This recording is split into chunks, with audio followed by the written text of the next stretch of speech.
Bismillahirrahmanirrahim. Next theorem. Prove that the product of an odd and an even permutation is an odd permutation. Prove. Consider alpha is an odd and beta is an even permutation on a non-empty set X. Then by definition alpha and beta can be expressed as a product of odd number of transposition and even number of transposition respectively. Let m alpha be the odd denote the odd number of transposition of the permutation alpha, and m beta be the even number of transposition of the permutation beta respectively.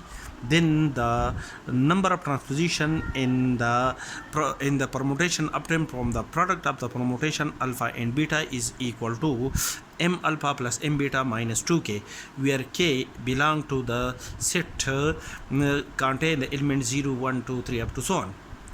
The number 2k occurs because of the possible cancellation of pairs of transposition in the permutation alpha and beta respectively. As m alpha is an odd and m beta is an even number, therefore the sum of an odd and even number is an odd number. 2k, where k belong to the set contain the element 0, 1, 2, 3 up to so on, is an even number. Therefore the difference of an odd and even number is an odd number. That is, m alpha plus m beta is an odd number and 2k is an even number.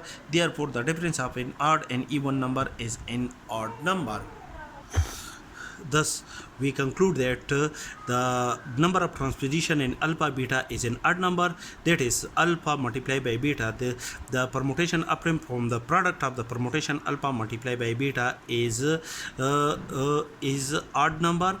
There, that is, the permutation alpha multiplied by beta is equal to the product of odd number of transposition is an odd permutation. Therefore this permutation is an odd permutation.